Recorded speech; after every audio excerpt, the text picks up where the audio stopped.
Hi friends, మేమైతే చూస్తున్నారు కదా తోటకి అయితే వెళ్తున్నాం. తోట దేనికి వెళ్తున్నాం అంటే అరటిపళ్ళు అయితే పండిపోయి ఉన్నాయి. రండి వెళ్దాం చూద్దాం.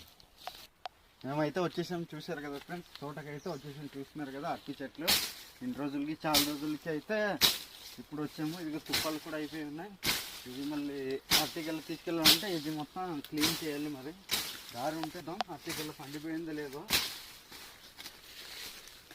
చూస్తున్నాం. రండి, ఇదిగో అరటికాయలు అయితే పండిపోతున్నాయి. అయితే కొన్ని చూడు పండిపోయి కూడా అక్కడ ఉన్న పళ్ళు అయితే ఒక పేరు లాగా అయితే లేదు ప్రజెంట్. అయితే రండి నరుకుతాం, చూపిస్తాను మీకు ఎలా నరుకుతారో.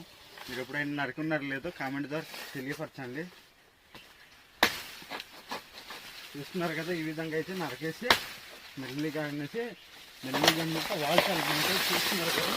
ఈ విధంగా అయితే నేను దించేసాను. మళ్ళీ వేరే పడిపోతే కూడా బాగోదు. దాని చెట్టు కొంచెం అనిపించింది అరటి చెట్లు అయితే. చూడండి ఈ విధంగా అయితే చూస్తున్నారు కదా, అరటి చెట్టు అయితే నరికేసాం మొత్తానికి. చెట్టు ఏమో జామ చెట్టు పైకి పడిపోయింది. చూడండి నేను అయితే నరుకుతున్నాను, ఇలా నరికేసాను. చూడండి ఇది ఇక్కడ పళ్ళు కూడా ఉంది, తినేసే బొద్లికాయలు లాంటివి. ఇదేమో ఇలా నరకేయాలి, ఇది ఉంచకూడదు. చూస్తున్నారు కదా మంచిగా ఉందో లేదో. ఇలా అరటిపళ్ళు తిని ఉంటారు లేదో, నేచురల్గా పండిపోయినవి తిని ఉంటారు లేదో తెలియదు, కామెంట్ ద్వారా తెలియపరచండి.